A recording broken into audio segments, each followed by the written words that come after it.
Good day, everyone. As part of our PMLS2 laboratory activity, we will be interviewing a few non-medical professionals and students to know their knowledge about phlebotomy. To start, sir, can you please state your name, year, and course? So good afternoon. My name is Nicleo Matthew S. Sotelo, currently studying at the University of Santo Tomas uh, with the course Bachelor in Music, major in Composition, minoring in Piano Performance. For being a non-medical student or a professional, what comes to your mind when you hear the word phlebotomy? To be honest, I don't have any idea what is phlebotomy. So napasearch ako kanina. So what I have read sa internet, it is a drawing of blood. Yeah. So how do you think it works? Like based on your understanding, how do you think it works? Like nurses and what medtechs do, they draw blood from their veins and they examine it. Ganun. So basically, what you have read is true and it is right, Kay. That's one thing that medtechs do or some nurses. Okay, that's all, Nick. Thank you so much. So good day, everyone. So as part of our PMLS Lab 2 task, we will be interviewing a few non-medical professionals and students to know their knowledge about phlebotomy. Please introduce yourself by stating your name, year, and course. Okay. Greetings, everyone. I am JV Villaveras. I am a first year student from Central Mindanao University, and my course is Bachelor of Science in Agriculture, major in Agricultural Economics. So what Yeah. comes to your mind when you hear the word phlebotomy? Oh, I have to be blunt. You did not told me about that word, so I have actually no idea about that. idea. Yeah. Well, it's okay because we're here to give you an insight what phlebotomy is. So, phlebotomy is actually ang pagkuha og dugo. That is the very easiest term. So we can like thoroughly understand it. That's just the explanation of it. So, yun lang. Yes, understood. Thank you.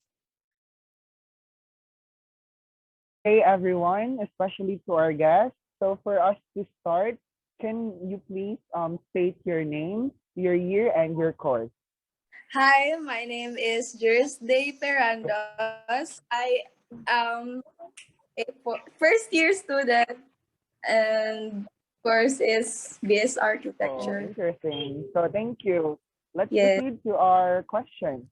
Okay, so to start, Miss Juris, first question is, what comes to your mind when you hear the word phlebotomy? I don't understand the word. I think it's my first time hearing that word. Okay, so it's all right. For further explanation, we would like to hear Mr. Pel Joshua. So ang phlebotomy, it is when someone uses a needle to take blood from our vein, no? It is called blood draw or venipuncture. So yung pagkuha ng blood sa ating vein for diagnosing for any medical conditions. Okay, thank you so much. We are asked to interview a few medical professionals who has practiced phlebotomy as part of their career so that they can share their experiences to us aspiring medical technologists. And as you are one po, Ate Dar, can you please state your name and your current occupation? Okay, hello, good afternoon. I am Dara Venus Pisaldo. Currently, I am connected with Safeguard DNA Diagnostics Incorporated. So, I am currently the laboratory operations supervisor. Good day po, Miss Dar. I have a question po.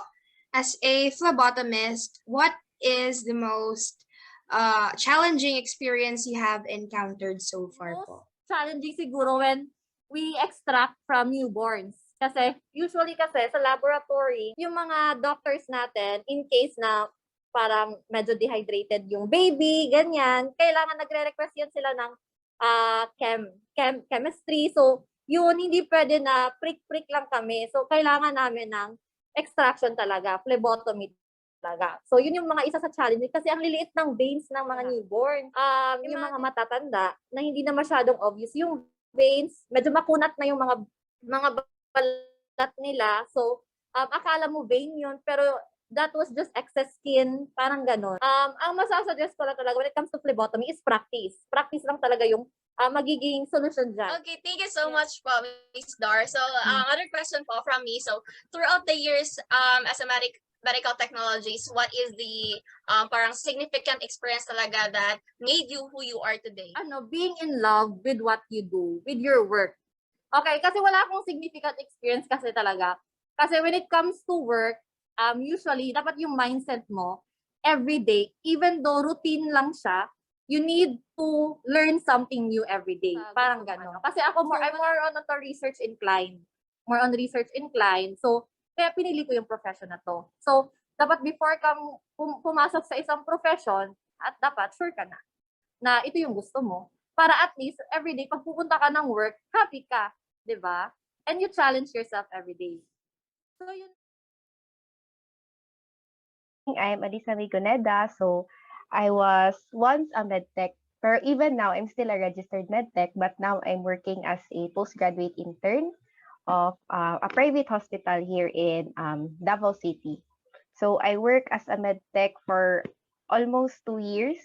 And even in us in medicine, we are still tasked as an intern to get blood samples pa rin to our patients. So, be it in the pwede venipuncture and pwede din arterial puncture. Okay po, Doc, to start po, my question is, as a phlebotomist, what is the most challenging experience you have encountered? I had one, pero this was during my medtech internship pa. So I was rotating under hematology in a public hospital in Tagum. So I had a patient, I think that was a CKD na patient, meaning may chronic kidney disease siya. And she was really edematous. So imagine, di ba payat kay ko? So imagine times 2 ang iyahang kanang kadako siyang arm.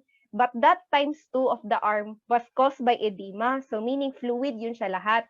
So when I was tasked to get the blood of the patient, so di ba meron tayong 3 cc na syringe, di ba parang at least 1.5 inch yung deep ng kanya needle. So pag-insert ko ng needle, napasok ko na lahat ng needle, tapos pag ano ko ng hub, kay hala, fluid ang maglabas. So meaning, hindi yun siya vein ang na-hit ko, meaning yung edematous na fluid. So when I try to redirect, kasi okay lang naman na mag-redirect, wala talaga ako makuha na blood. So ang ginawa ko, I think naka 2 tries ako on 2 different sites. Ang last na ginawa ko, kasi hindi kami pwede talaga na magbalik na hindi makakuha ng blood, I extracted a blood dito sa finger ng patient.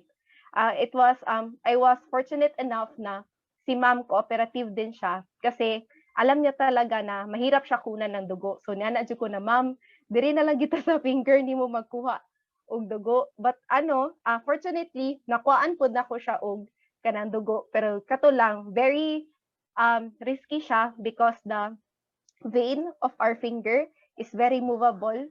So therefore, I have to stabilize it before ko siya makunan ng dugo. So I think yun yung pinakamahirap na experience ko so far. So the rest kay easy extraction. Question po kami again. What advice po can you give to us, especially those nag-struggle sa mga especially sa aspiring medical technologists po? Kung i-compare na ko ang medtech ug medical school, I think easier na ang medical school. Why? Kay age-wise, mas mature na ta. Experience-wise, mas daghan na tag nag-experience. So, kapag kaning medtech phase ninyo, module ni siya ang lisod na time because you are still young. So, murag ang decision making ninyo kay pwede pa na ma-influence by kanang rash behaviors or rash first ang kailangan ninyo is grit.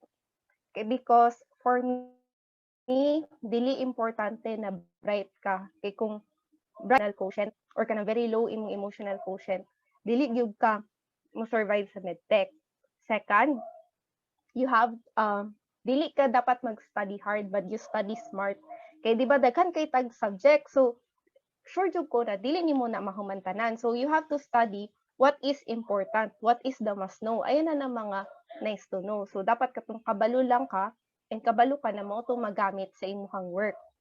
Third, you have to build your support system. Very important to na siya. I know lisod siya karon for you kay online siya, pero for me based on my experience lalo na pag face to face, lahi ra gyud nang makita nimo na after exam good nalisod bahalag unsa na kalisod ang exam, pero pag makita nimo mga classmate dira sa tapa naglisod, okay na ka kanang rest assured na okay dili lang ako isa naglisod. So and lastly, kung Catholic mo or masking any religion kanang ano lang, faith in God lang and faith in yourself, kato lang. Okay, so kung nailisod na teachers, ayo lang na ninyo sila i-mind kay ano ra mapasalang lagi na ninyo balag lisod siya na teacher. Okay. Okay, so to formally start our interview po, good evening to everyone.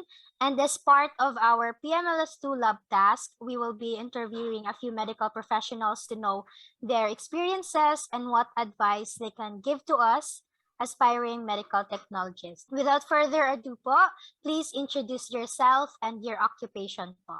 Okay, so I'm Bea Abegail. I graduated from Central Escolar University, Mendiola branch in 2001.